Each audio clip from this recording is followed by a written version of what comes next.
today kita akan masuk chapter seterusnya, which is identifying customer needs. So objektif untuk lecture today, at the end of this chapter, awak boleh state the goals of identifying customer needs and then describe the steps of identifying customer needs. So macam mana cara-cara untuk awak mendapatkan customer needs. Okay. Okay, kenapa kita perlu dapatkan customer needs ataupun keperluan pelanggan. So salah satunya adalah untuk identify latent or hidden needs as well as explicit needs. So kadang-kadang ada keperluan yang kita nampak, contoh orang tua yang sakit kaki kan, so kita nampak dia hanya perlukan tongkat.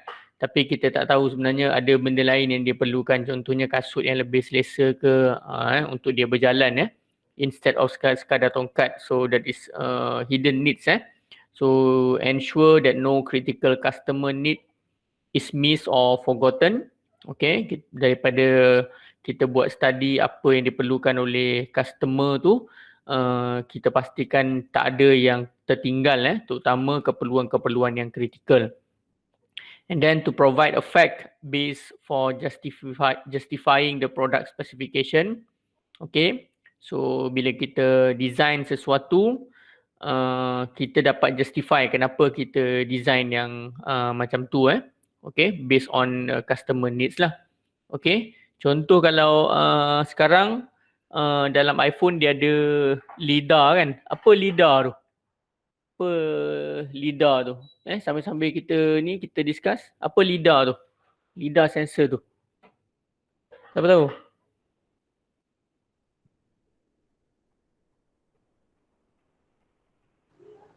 Dia function LiDAR tu untuk waktu gelap Waktu gelap lagi?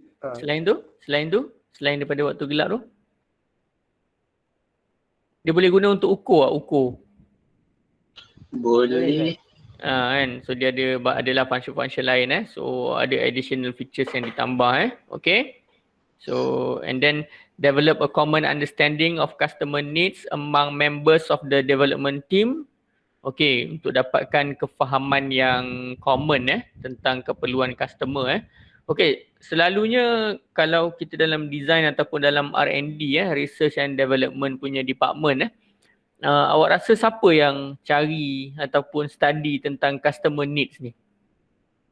Walaupun awak tak pernah bekerja, mungkin awak pernah kerja part time ke, siapa yang awak rasa dia ditugaskan mencari tentang customer needs? Customer service. Customer service. Siapa cakap tu? Siapa cakap tadi? Saya teka je sir. Tak apa. Saya tak marah. Saya nak tahu je sebab saya tak boleh nampak siapa yang cakap tu sebab saya buka slide kan. Siapa yang cakap? Alif. Okay. Customer service. Okay. Customer service. Biasa customer service ni kita tele ke telefon ke macam mana? Alif. Awak rasa? Kita telefon. Okay. Customer service juga salah satu center yang bagus untuk mengumpulkan kerenah-kerenah customer, apa yang dia nak kan kalau kita call customer service biasanya dia ada cakap apa perbualan ini akan dirakam kan, betul? So bila kita rakam tu ada software yang boleh transkripkan benda tu so kita boleh dapatkan bagus. Itu pun salah satu tempat untuk mendapatkan customer needs. Tapi kalau dalam R&D kita tak ada libatkan customer service lah. Okay, siapa nak teka lagi? Konsultan, betul. Konsultan, ada konsultan yang dilantik sebagai perunding. Konsultan ni dalam bahasa Melayu dia perunding kan. So dia perunding. Okay, lain? Marketing management. Marketing management pun dia ada team, betul. Dia pun kadang-kadang mencari juga apa yang customer perlukan. Bagus. Lagi? Okay, so biasanya kalau dalam satu company yang memang dia buat produk sendiri, dia ada banyak department. Dia ada mechanical, electrical, computer, semua yang engineering ni mostly dia, bukanlah saya kata semua company macam apa pengalaman saya, tapi apa yang saya rasa dan saya faham serta base kepada pengalaman saya, tim yang buat customer study ni, user needs, customer needs ni adalah tim industrial design lah.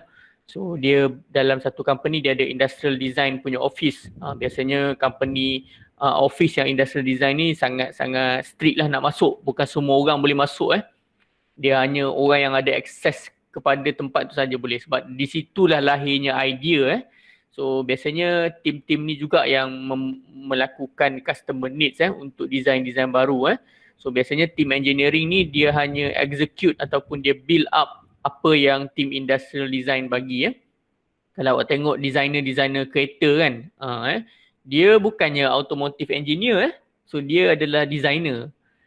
Kalau awak tengok designer, masa saya di Belanda ada salah seorang alumni industrial design di Eindhoven tu, dia adalah pereka bunyi untuk BMW Bunyi tu maksudnya bila awak tutup pintu, dia ada bunyi. Bunyi tu bunyi BMW. Sampai macam tu Dia ada designer yang khas untuk tackle bunyi. Bukan sekadar audio.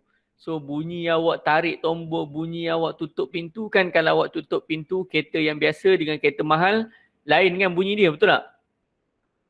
Awak boleh pasang kalau naik kereta lain, dia punya bunyi kedap dia umpama macam kalau awak masuk Proton punya kereta sekarang dalam variant X70 ataupun X50 So bila awak tutup pintu tu dia dah tak bunyi kosong lain sikit dia premium sikit Dan insulation juga untuk cancel out noise Tu saya just nak cerita lah.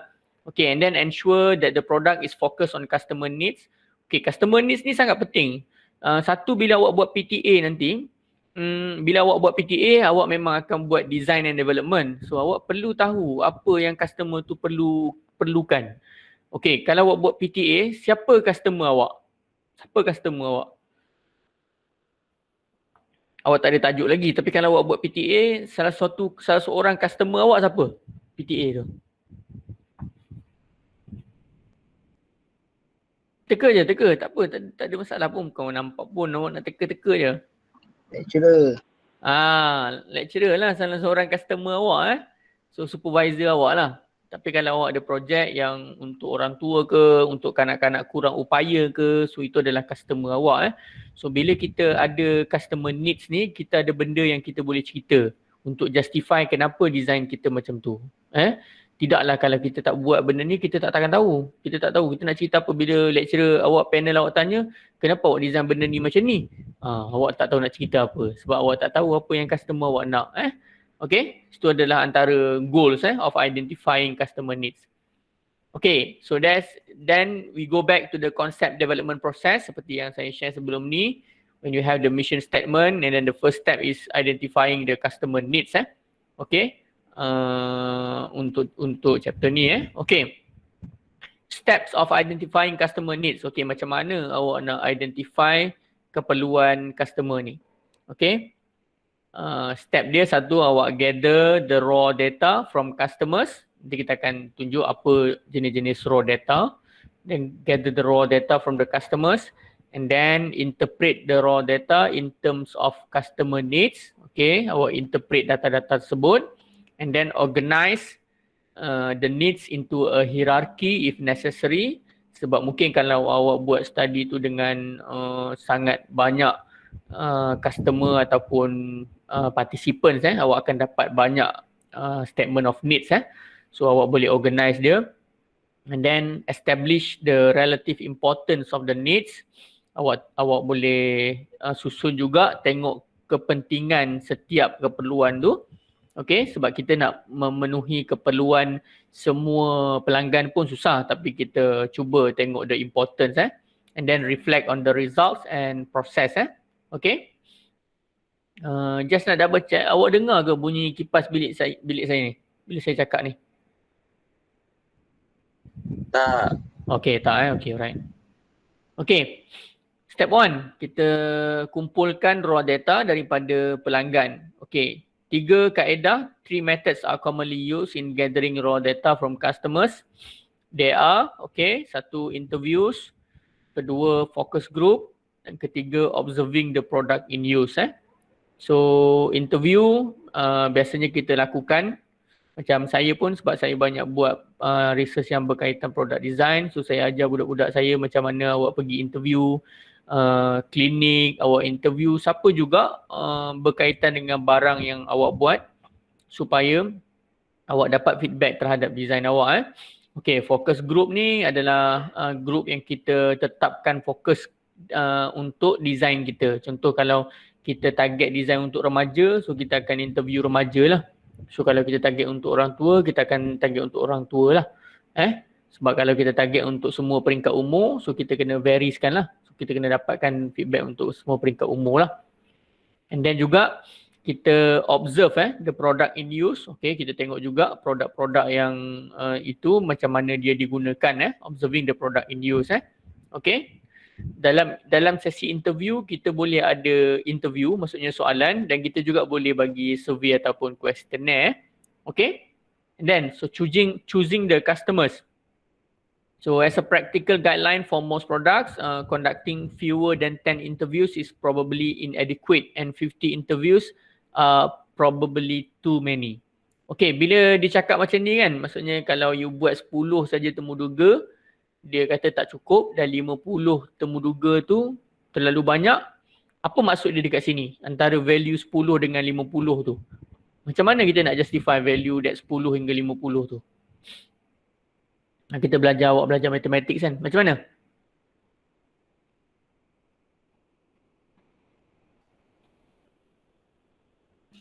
Teka je. Jangan takut nak teka. Kan saya panggil nama kan? Okey, Aina, macam mana? Kenapa 10? Kenapa 10 bukan 50? Kenapa bukan 15? Kenapa Aina?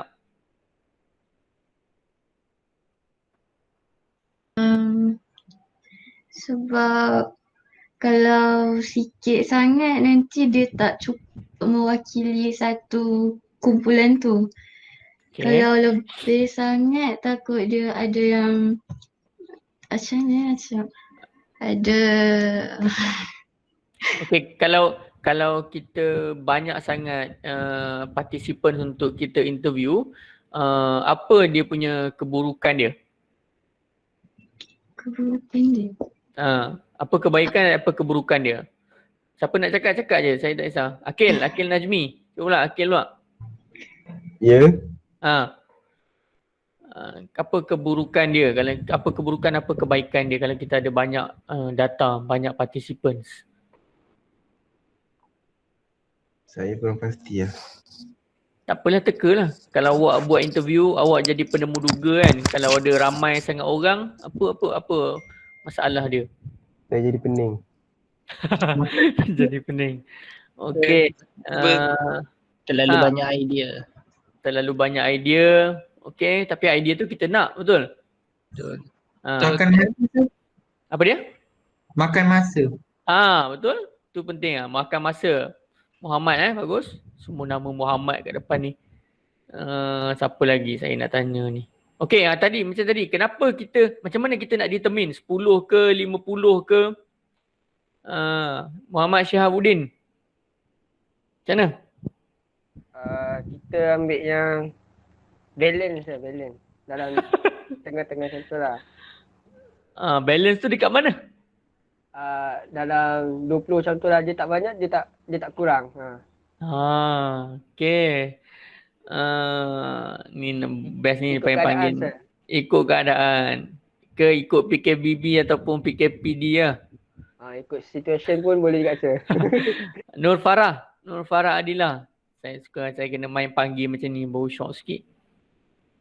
Macam mana kita nak determine 10 ke 50? Nur Farah.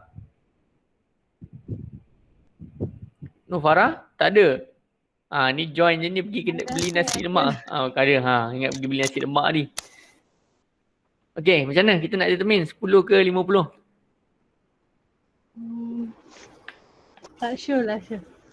Macam mana kita nak bagi sure? Siapa tahu? Macam mana kita nak determine 10 ke 50?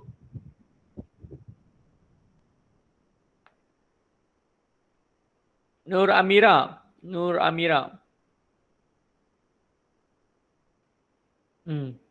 Amira, macam mana kita nak determine? Yes sir. Macam mana? Yang nak determine. Macam mana nak tahu kita kena ada 10 orang ke, ada 50 orang ke? Saya tambah tu bagi je lah. Okey, sebab tu bila kita dalam dekat universiti, kita ada belajar subjek statistik, betul tak? Betul tak? Benda ni kita ada belajar subjek statistik. Okey, benda ni bukan main-main tau. Benda ni awak tak boleh ambil selamba je. Awak tambah je bahagi. Awak ni je ambil average. Macam mana benda tu? Kalau sebab tu bila awak present, awak tak guna apa benda yang dah diajar. So sebab tu dalam tu kita belajar statistik. Bila kita belajar statistik, awak cuba tengok dalam statistik. Kita ada kira berapa participants, berapa sample power kita, berapa dia punya jumlah yang kita perlukan sebenarnya. Sebab benda tu adalah justifikasi. So kalau awak pergi kerja nanti, kalau bos awak tanya macam mana nak buat interview ni berapa orang, tu awak cakap tak apalah kita agak-agak. Tu tak jadilah engineer. So kalau awak kuat, tak bagus lah macam tu, faham tak? Maksudnya awak kena ada satu justifikasi daripada ilmu awak. Bukan awak main cakap saja. Sebab tu kita ajar subjek. Kalau kita main letak saja subjek yang awak belajar daripada tahun 1 sampai tahun 3, maksudnya kita tak lahirkanlah awak sebagai mechanical engineer. So kalau kita main letak je, baik saya ajar awak SEM1 bungkus nasi lemak ke, jahit baju. Sebab benda tu tak related kepada mechanical. Faham? So awak kena biasakan, walaupun kita tak apa, ini maksudnya awak cuba. But again, bila kita cuba, kita kena guna ilmu yang kita ada. Maksudnya awak dah belajar subjek ni, mesti awak akan ingat. Sebab tu matematik tu semua orang kena belajar. The importance of mathematics. Okay, alright. So saya sambung sikit lagi. Okay, if team wish to gather customer needs from multiple distinct segments, then the team may need to conduct 10 or more interviews in each segment. Okay, dia ada ni lah, kalau macam untuk study yang biasa, orang yang buat study statistical ni, kuantitatif ni, selagi lagi banyak lagi bagus. Tapi macam kawan awak cakap, bila lagi banyak kita akan makan masa. Itu betul tapi lagi banyak data itu mendatangkan lebih keyakinan. So kalau 10 interview, dia ada certain ni juga. Kalau macam 10 interview tapi awak buat untuk contoh budak yang kena cerebral palsy, so mungkin susah untuk awak dapat 100 pesakit cerebral palsy, tapi awak ada 10 orang. So 10 orang tu awak exclusively guna dia, betul-betul guna dia untuk dapatkan feedback. Itu pun boleh jadi satu benda yang meyakinkan. Okay, documenting interaction with customers. Okay, kaedah-kaedah yang awak boleh gunakan untuk dokumentkan feedback-feedback yang awak dapat daripada pelanggan. So dengan handphone awak macam-macam awak boleh buat. So awak boleh buat audio recording. So bila kita interview, kadang-kadang susah untuk kita kita tulis semua feedback tu. So kita buat kita record audio, and then kalau kita cakap, kita pun boleh tulis notes. Video recording juga membantu. Video recording ni kita boleh tengok dia punya impression, apa kelakuan dia semasa menggunakan produk design awak, dan juga gambar lah. So still fotografi lah. Ini antara cara-cara untuk awak dokumentkan apa yang awak dapat daripada customer. Okay, step 2, interpret raw data in terms of customer needs. Okay, so ada guidelines untuk writing need statement. Okay, awak boleh untuk tulis need statements tu. So the first two are fundamental and are critical to effective translation. The remaining 3 guidelines ensure consistency of phrasing and style across team members. Macam kawan awak cakap tadi, bila kita dapat banyak, kita dapat banyak kemahuan. Okay, bila kita dapat need statement ni, ataupun kita dapat apa yang orang mahukan dalam design kita, okay, daripada interview tu kita panggil dia quantitative data ke ataupun qualitative data? Apa beza quantitative data dengan qualitative data? Siapa-siapa nak try? Ini pun matematik juga.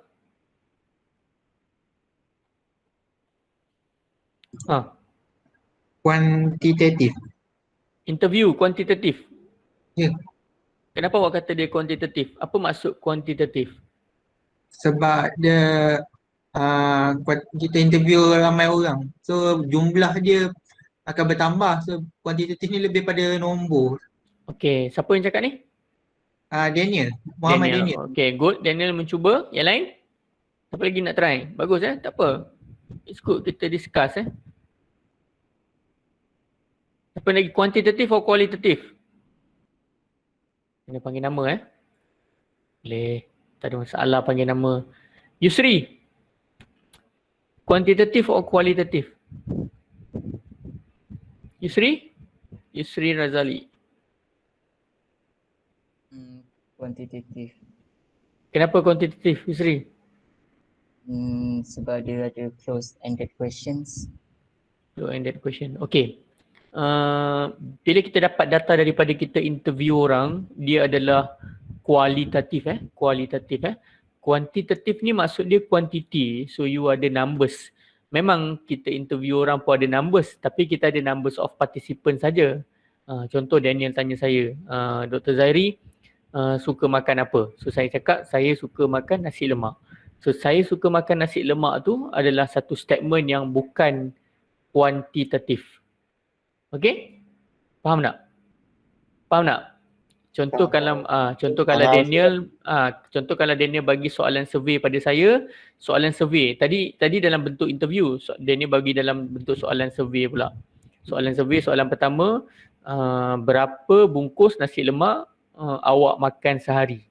Tu dia ada pilihan jawapan 1, 2, 3, 4, 5. Lepas tu saya tik 4 contoh kan. Lepas tu soalan yang seterusnya, berapa gelas teh tarik minum sehari? Saya tik pula 2. Yang tu baru kita panggil kuantitatif. Okay? Sebab kita ada Likert scale tu, kita ada 1 sampai 5. Awak biasa kan nampak kan? Awak biasa nampak contoh orang bagi soalan questionnaire kan? Adakah perkhidmatan lebuh raya di Malaysia ini bagus? Dia ada bagi nombor 1 sampai 5, sangat tidak setuju dengan sangat setuju. Betul? So awak pilih, awak boleh tick kan. Contoh awak pilih nombor 4. Itu adalah data kuantitatif. Bila awak interview orang, awak record apa yang dia bagi feedback tu secara lisan, dan juga kalau dia tulis komen secara bertulis tu dalam, biasa kalau kita buat survey awak perasan tak? Jika ada sebarang komen, sila tuliskan di sini. Betul tak? So itu adalah kualitatif punya feedback.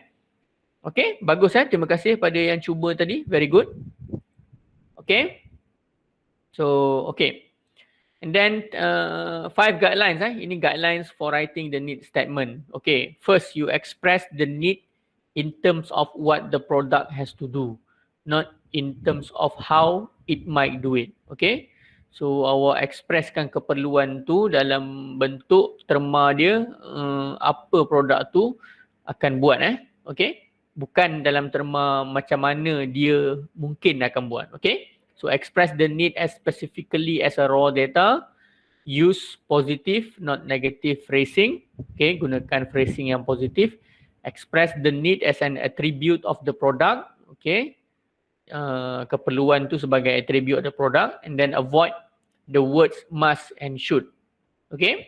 Contoh awak nak design motor ke, awak letakkan keperluan tu, the motor must be able to swim. Contoh kan. Okay. So avoid the words must and should tu. Okay. So ini adalah guidelines untuk writing the need statement lah. Okay. Okay, ni ada contoh dia. Guideline, okay, what and how. Okay, customer statement tu, why don't you put protective shields around the battery contacts? Okay, need statement yang salah adalah the screwdriver battery contacts are covered by a plastic sliding door. The right need statement is the screwdriver battery is protected from accidental shorting. Okay, okay. Specificity, contoh. Orang akan cakap, I drop my screwdriver all the time. Okay, saya selalu terjatuh screwdriver saya. Okay, bila awak tulis the need statement, yang betul adalah the screwdriver operates normally after repeated dropping. So jangan tulis yang negatif lah, okay, untuk kita dapatkan the need statement.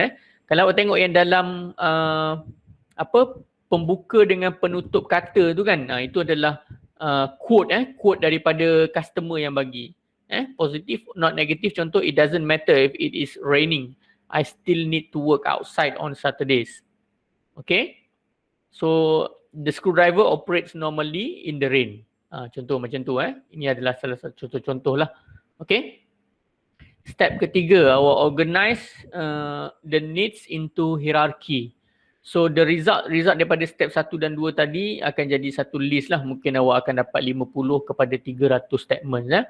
Okay, apa yang saya cakapkan tadi, contoh, bila kita cerita pasal screwdriver ni, kalau awak tengok ni, need statement ni adalah benda yang awak boleh gunakan bila awak present design awak. Okay, daripada feedback customer, awak tengok bila awak buat need statement tu. So the screwdriver battery is protected from accidental shorting. The screwdriver operates normally after repeated dropping. The screwdriver operates normally in the rain. The screwdriver battery can be charged from an automobile cigarette lighter. And then the screwdriver provides an indication of the energy level of battery. Okay, kita mula satu-satu daripada yang atas sekali. Kita cuba discuss daripada need statement ni. Apa maksud dia the screwdriver battery is protected from accidental shorting? Kita nak try? Tak apa, try je. Apa maksud dia? So apa yang perlu kita consider dalam design kita?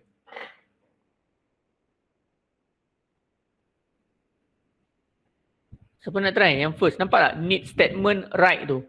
Yang first kali, line yang first. Apa maksud ayat tu? The screwdriver battery is protected from accidental shorting. Apa maksud dia? Apa yang perlu kita take note dalam design kita? Sekejap Keselamatan. Okay, keselamatan. Apa keselamatan dia tu? Daripada ayat dia tu? Maksudnya nak elakkan daripada macam electricity punya ni. Itu kita panggil apa tu? Kita panggil apa tu? Short? Short apa? Short circuit. Short circuit. Okay, nampak tak? So daripada yang pertama, kita kena fikirkan design kita mesti boleh protect daripada short circuit. It's good, bagus. Okay, kita pergi yang kedua. The screwdriver operates normally after repeated dropping. Apa maksud dia? Bagus ni seronok buat discuss ni. Dia boleh boleh apa? Lagilah, boleh pakai lagi walaupun dah jatuh banyak kali. Okay, itu maksud dia apa dalam design kita? Kita kena design screwdriver yang apa? Tahan lasak, betul tahan lasak ataupun ni reliability reliable Okay, bila kita kerja design, kalau ada benda yang macam ni, awak tahu tak dia buat apa? Masa saya kerja, even ini ada contoh-contoh yang screwdriver ni lah. Bila dia kata the screwdriver operates normally after repeated dropping. Bila kita sebagai engineer, kita dah design screwdriver tu, kita akan buat drop test So drop test ni dia ada standard. Mungkin 1 meter, 2 meter. Dia akan drop dalam mungkin 6 angle yang berbeza. Lepas tu dia akan tengok lah screwdriver tu still function ataupun tidak. Kalau kita buat drop test, contoh 2 meter, certain angle, bila screwdriver tu jatuh dan dia rosak, so kita kena improve lah. Sampai kita buat repeated punya reliability test tu, sampai kita buat drop test tu, dia tidak ada masalah So saya ingat lagi masa saya kerja dulu, standard untuk kita jatuhkan phone office ni adalah daripada 1.5 meter saja Tapi kita test sampai 2 meter. Jatuh memang kemik tapi masih boleh function. So bila kita dah reliability test tu dah berjaya, last kali kita jatuhkan dia daripada atas bumbung kilang saja So the team design macam meraihkan kejayaan tu, kita panjat bumbung kilang tu, kita jatuhkan so tinggi so still lagi boleh pakai. Tu ketahanan produk Panasonic lah masa saya kerja lah. Okay, the third one, the screwdriver operates normally in the rain. Apa maksud dia? Dia waterproof. Betul. Bagus. Waterproof. Okay. So awak dah ada, okay. Yang keempat, the screwdriver battery can be charged from an automobile cigarette lighter. Apa maksud dia? The screwdriver Boleh battery charge dalam kereta. boleh charge dalam kereta, so dia membawa kepada apa? Requirement apa? Mobility. Portable. Lain-lain? Mobility. Mobility. Lain-lain? Dia ada keyword dia yang dekat situ. Tengok betul-betul ayat tu. Recharge. Rechargeable. Rechargeable. Okay.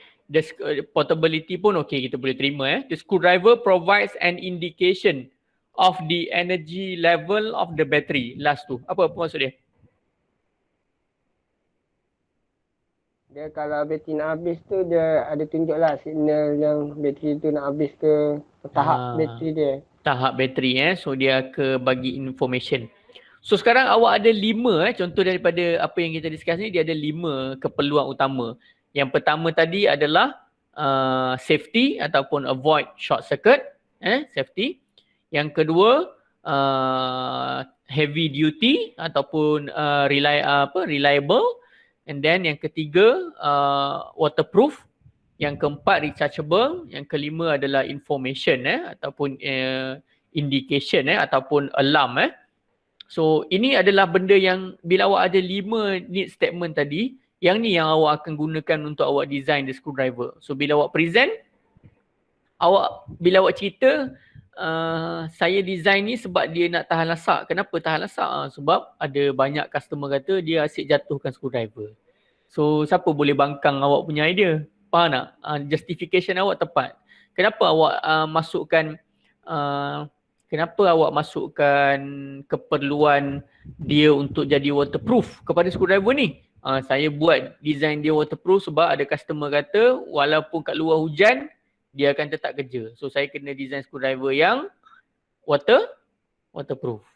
Okay, faham tak? Faham tak? Saya rasa bagus contoh ni. Faham tak apa yang saya explainkan, kenapa awak perlukan that need statement? Bagus Faham okay. Bagus yang discuss tadi Good. Okay, then the goal of step 3 is to organize these needs into a hierarchical list, and then the list typically consists of a set of primary needs. Okay, ini keperluan utama. Each one of it will be further characterized by a set of a secondary needs. Okay, keperluan utama and then more detail. Okay, kalau dalam contoh yang ni lah, yang pertama tadi kan, the screwdriver battery is protected from accidental shorting kan. Awak rasa kalau kita letak dia punya primary needs dia, perkataan dia, apa dia perkataan dia? Primary, yang pertama, yang utama.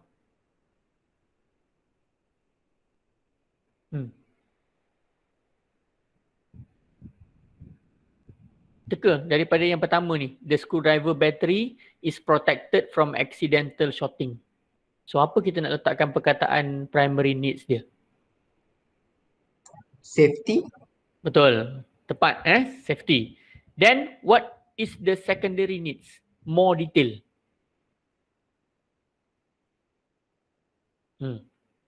So kita tulis safety, lepas tu kita tulis satu line panjang pula, kita pecahkan lagi safety tu, apa secondary needs dia? More detail.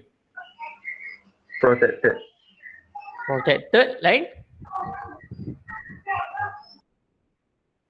Apa lagi? Durability. Bukan, dia kena secondary needs tu berkaitan dengan safety tadi. Berkaitan dengan ayat ni, apa dia? The screwdriver battery is protected from accidental shorting. So tadi kita dah dapat primary needs adalah safety, secondary needs dia apa? Avoid unwanted accident. Avoid. Apa avoid tu? Avoid short circuit. So short circuit lah. Accident. So kita letak contoh yang pertama safety, dan kita letak perkataan kedua avoid short circuit ataupun avoid sharp edge ke, macam tu dia akan jadi lebih detail lah. Okay. Procedure for organizing the needs into a hierarchical list. Satu, you print or write each need statement on a separate card or self-stick note. Okay. Yang ni pun ada kaedah dia. Okay. Yang ni dia lebih kepada macam graphics visual. Saya sebenarnya dalam kelas diploma saya SEM lepas untuk industrial design ni, ini antara aktiviti yang paling seronok. So kita buat brainstorming, setiap orang buat dia punya brainstorming map. Bagus yang SEM lepas punya. Saya ada gambar-gambar dia, nantilah saya tunjuk. Saya cuba fikirkan macam mana kita boleh buat secara online lah. Self-stick note Okay, and then eliminate redundant statements. Group the cards according to the similarity of the needs they express. And then for each group, choose a label and consider creating super groups consisting of 2 to 5 groups. And then review and edit the organized needs statement. Okay, sekejap saya cuba cari satu contoh supaya awak boleh nampak macam mana cara brainstorm tu. Okay, sekejap. Saya cari contoh sekejap. Okay.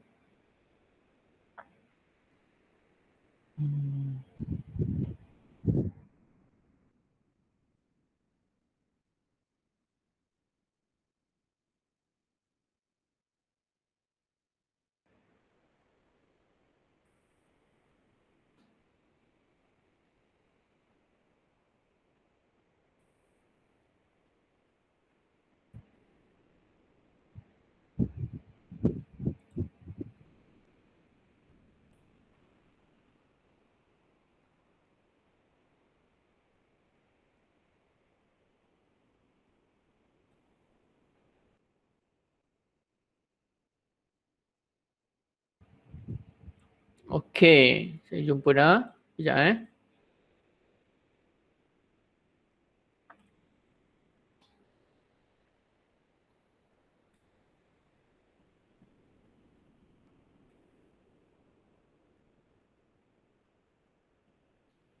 Okay, biasa nampak tak yang macam ni?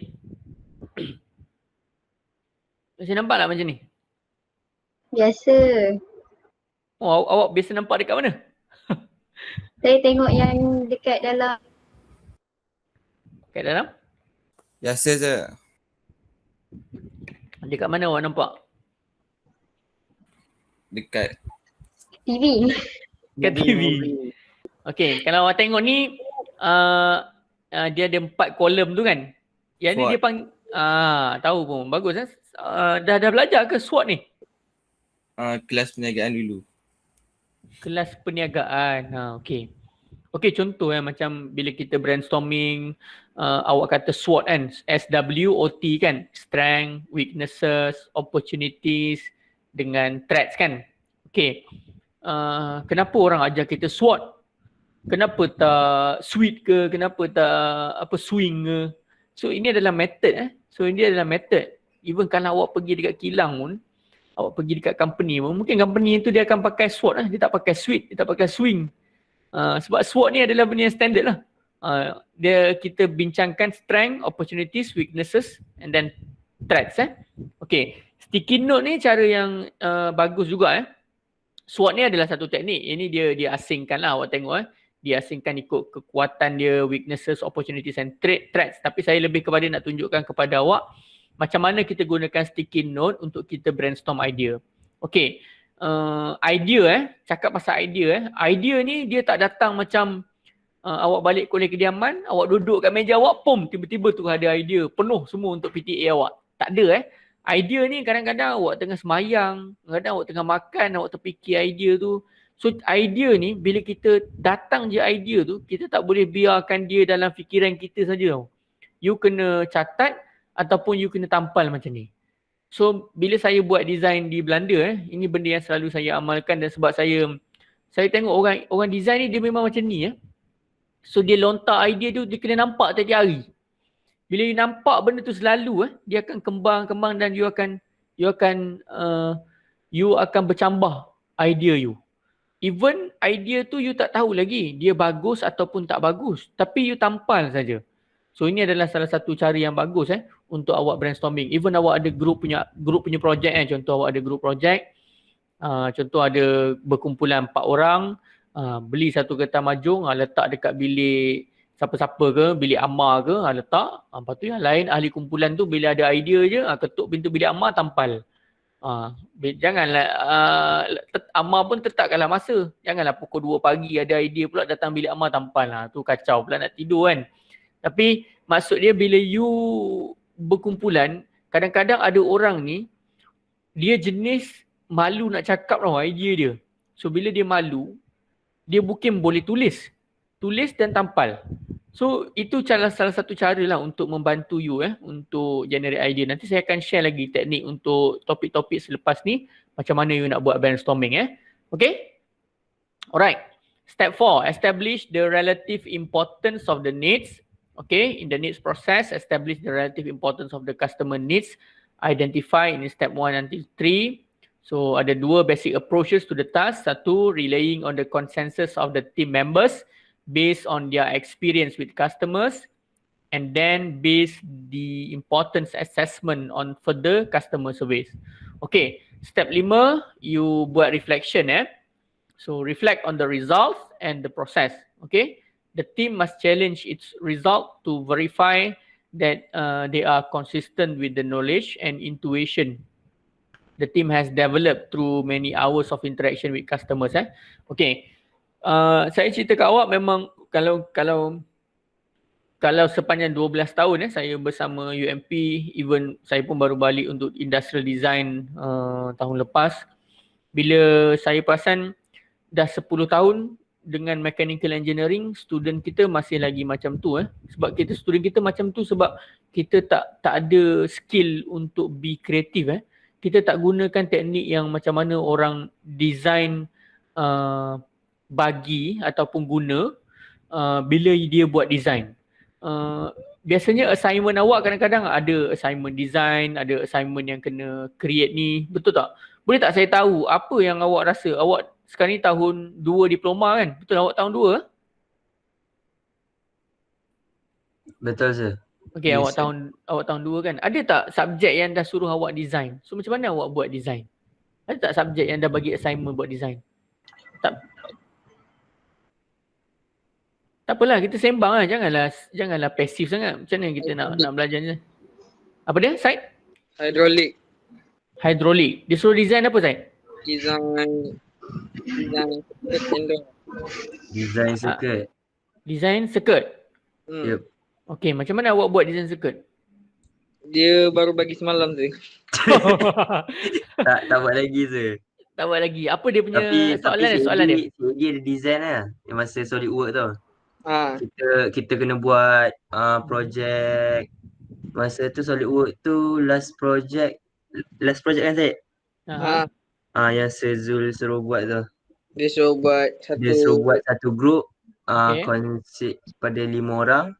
Lepas tu buat satu alat kena buat by part setiap orang. Lepas tu present. Alat tu alat apa? Tak kisah. Tapi at least kena ada 10 part. 10 part tu drawing. Oh, tu drawing Drawing. Tu subjek drawing kan? So macam saya katalah, kalau awak ada masalah untuk masalah utama student, sebelum awak tahun depan awak buat PTA ataupun saya pun tak tahu, silap semester depan awak buat PTA kan, sebab dah COVID ni banyak kelas online. So benda yang boleh dijalankan online kita akan buat online lah. So being kreatif dengan awak punya skill brainstorming tu sangat penting. So sebab tu saya nak tahu kalau awak rasa awak macam mana sir nak buat untuk brainstorming, macam mana saya nak cambahkan idea saya. Benda tu yang paling penting sebab kalau awak rasa awak bagus gila dengan SolidWorks, awak bagus sangat dengan SolidWorks ke apa, tapi awak tak tahu nak jelmakan idea itu susah sebab nanti bila in the end bila awak present, awak tak boleh tunjuk pun macam mana beza awak generate 3 design yang berbeza, macam mana awak pilih design yang terbaik. So benda tu yang sangat penting untuk awak tahu step design ni. Sebab itulah kita ajar industrial design Sebab tu subjek ni biasanya diambil oleh pelajar sebelum dia ambil PTA ataupun masa dia ambil PTA. Sebab benda ni sangat membantu. Saya rasa mungkin yang sem lepas, sebab sem lepas saya mengajar 120 orang So yang awak ni baru 60. Saya sem lepas 120 orang So nak dengar satu orang, setiap orang punya projek tu agak susah. Tapi awak kena ambil this chance ataupun awak kena selalu share awak punya design dengan sesiapa. Even kalau awak nak tanya saya ke, insyaAllah kalau ni saya memang, saya suka bantulah budak-budak yang berkaitan topik design Okay. Okay, alright. Kita sambung sikit. So customer needs, again yang ni cordless drivers. Cordless screwdrivers. Example ini adalah cordless screwdrivers Okay.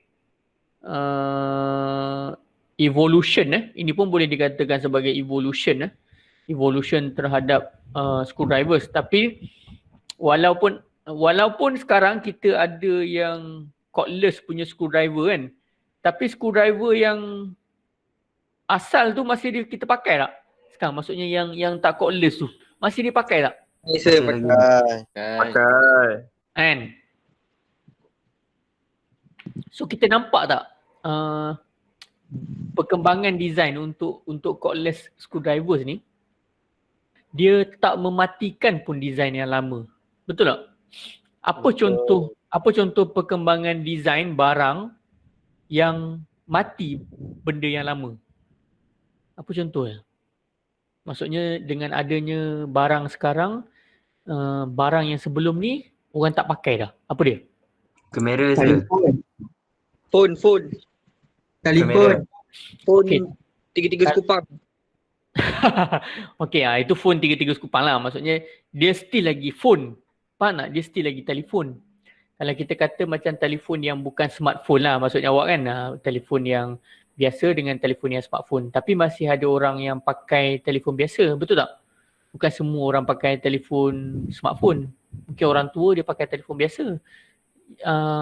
Contoh lain, cuba fikirkan. Dapur kayu. Dapur kayu. Ada kedai-kedai tepi jalan. Itu orang cari. Barang rare Macam saya suka jalan-jalan cari makan. Ikan Apa salai pakai dapur kayu. Ikan salai pakai dapur kayu. Lain?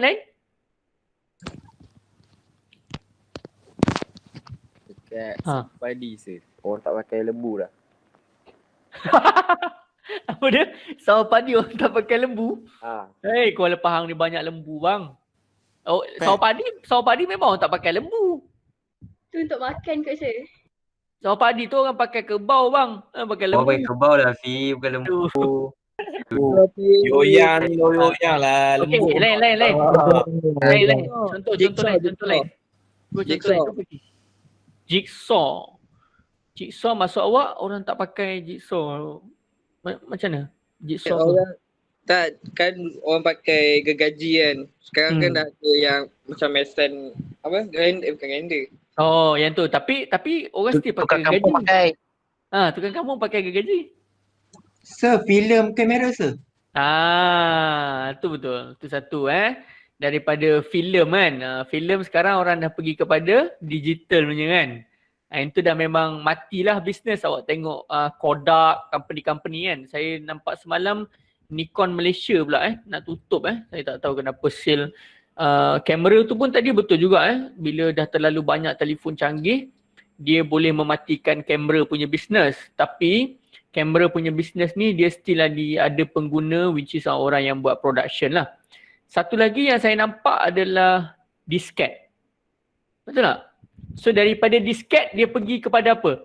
Dia pergi Pendrive. CD. Sekejap. Disket. Mula-mula disket, lepas tu apa? Pendrive. Lepas pendrive? Hard disk. Lepas hard disk? Cloud. SSD. Lepas hard disk SSD pula. SSD tu hard disk lah. Email. Lepas hard disk email. Lepas hard disk tu cloud lah kan. So nampak tak? Cloud tu sebenarnya dia dah bunuh dah bisnes yang USB ni. Disket pun dulu orang berebut-rebut nak ada USB, betul tak? Dulu punya kalau dapat free je dapat USB, apa pun dapat USB. Sekarang orang heran dah USB, orang tak heran dah USB.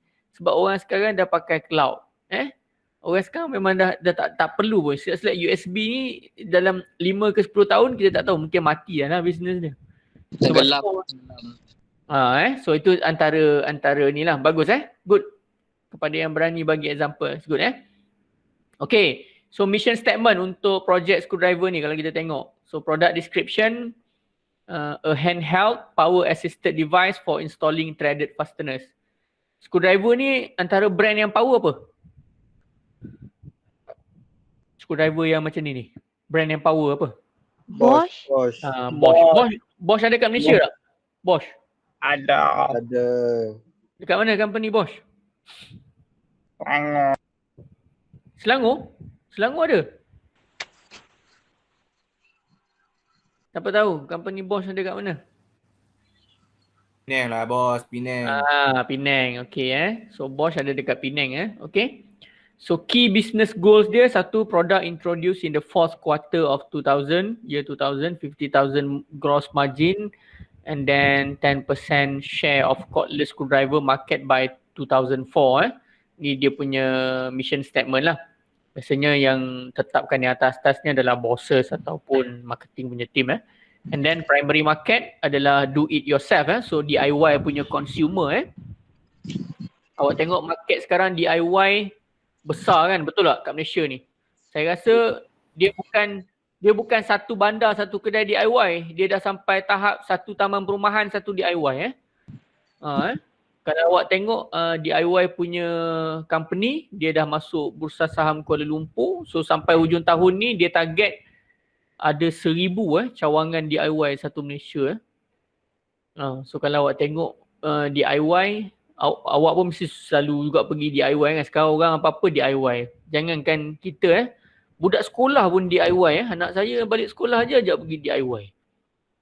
Kalau awak tengok DIY macam mana dia boleh jual barang murah. Dia beli banyak So bila dia ada 1,000 kedai, awak tak tahulah berapa banyak sekali dia beli screwdriver tu Mungkin 2 juta tu, kalau dia jual satu screwdriver tu RM5, saya rasa dia beli satu screwdriver tu 50 sen je. Dia memang betul kalau awak kerja dalam kilang, awak involve dalam R&D, dalam design, awak akan tahu So bila awak beli barang dalam 2 juta unit satu screwdriver tu boleh jadi RM1 je. Dan awak boleh jual dengan RM2, RM5, awak still untung Itu the power of the quantity bila you ada market yang besar lah.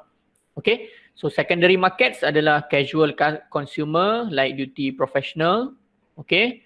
Assumption untuk design ni, barang tu adalah handheld, boleh dipegang tangan, power assisted, and then nickel metal hydride rechargeable battery technology Okay. So the stakeholders, pemegang taruh untuk design ni adalah user dia, retailer, sales punya force, and then service center, production, and also the legal department Okay. Kalau user adalah kita lah. Kalau retailer ni adalah pemborong ataupun pengedai lah, orang-orang yang jualkan di kedai Sales force ni apa? Sales force ni. Apa sales force ni? Siapa nak teka apa sales force ni? Service center macam yang kawan awak cakap tadi lah. Service center, after service ataupun customer service center. Sales force ni kalau contoh zaman sekarang ni, yang penapis air tu rumah awak pakai apa? Penapis air. Kuku. Sama bunyi macam iklan So yang datang rumah awak buat servis tu, dia sekarang buat servis saja ke ataupun dia jual produk sekali? Berdua-dua saya. Itu adalah sekarang ni zaman memang saya perasan kalau awak kerja apa-apa pun awak memang boleh buat kerja yang lain lah. Contoh awak kerja office, habis office hour awak jual kuku. Semua benda boleh jadi, semua orang boleh jadi salesman zaman sekarang. So tak semestinya awak dulu salesman ni orang yang duduk dekat pasar raya, kat kedai-kedai tu dia yang jadi salesman Tapi sekarang awak ada phone, awak ada crowd, boleh share mana-mana, awak rajin, awak boleh jadi salesman Okay. So macam dan yang lain-lain lah. Okay. Alright. So habis kelas untuk hari ni. Bagus juga Very good discussion.